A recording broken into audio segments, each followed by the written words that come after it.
ketiga manajemen memori, keempat manajemen sistem berkas, dan kelima ada juga nomor 5 penanganan input atau output. Di situ udah ada penjelasannya semua ya, seperti di penjadwalan sistem operasi menentukan eksekuensi program-program yang berjalan agar dapat memaksimalkan penggunaan CPU. Manajemen memori sistem operasi mengelola alokasi memori untuk program-program yang berjalan agar tidak saling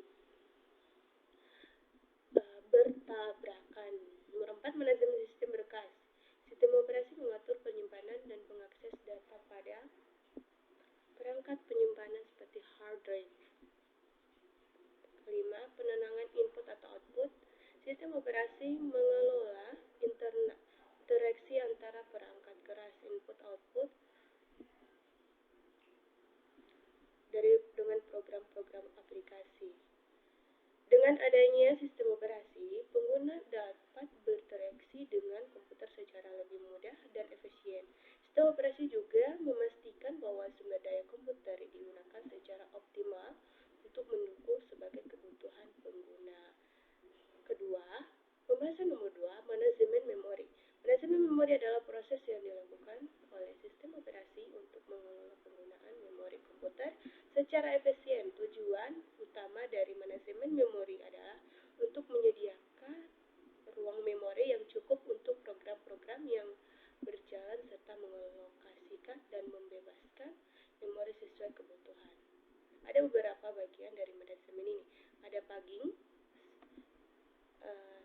ada segmentasi, swapping, fragmentasi, dan di situ sudah ada penjelasan dari Peggy. Memori fisik ya, dari memori fisik dibagi menjadi bagian-bagian kecil yang disebut halaman, dan program-program dapat dialokasikan ke halaman-halaman ini. Nah, itu juga nomor 2 dan nomor 3 mempunyai perbedaan. Dengan melakukan manajemen memori yang baik, sistem operasi dapat mengoptimalkan penggunaan memori komputer, mencegah kelebihan alokasi memori, atau menghindari terjadinya fragmentasi yang dapat mengurangi efisiensi penggunaan memori. Sekian dan terima kasih dari saya, dari presentasi